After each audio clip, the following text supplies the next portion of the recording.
Hi guys, কেমন আছো সবাই? আশা করছি সবাই বেশ ভালো আছো। Welcome to my channel. আমি অদিতি। অনেক দিন ধরে না দই চিকেন খেতে ইচ্ছে করছে, আর এই গরমে একটু ভালোও লাগে এইসব খেতে। তো দই চিকেনে আমি ভুলবশত চিকেনে একটু হলুদ দিয়ে ফেলেছিলাম। যাই হোক, তোমরা দিও না। তো তারপরে ভালো করে মশলা কষিয়ে, আর দই চিকেনটা আমার কাছে না খুব মনে হয় যে একটু তাড়াতাড়ি হয়ে যায়। একটু কাজুর পেস্টও আমি দিই, অনেকে আবার দিতেও চায় না, বাট আমার ভালো লাগে একটু কাজুর পেস্ট দিলে।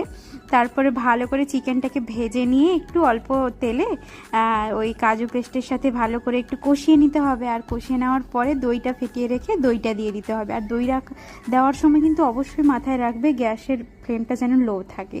তারপরে তো ভালো করে দইতে সেদ্ধ হওয়ার জন্য যেটুকু টাইম লাগে ওই টাইমটাই লাগবে, আর তো বেশি সময় লাগবে না, কারণ এর পেছনে বেশি কিছু করতে হয় না। ধীরে ধীরে অল্প আছে সেদ্ধও হয়ে যায়, আর টেস্ট তো খুব ভালো হয়। আর লাস্টে কসুরি মেথি না দিলে তো টেস্টই লাগে না, তো ওটা অবশ্যই দিও।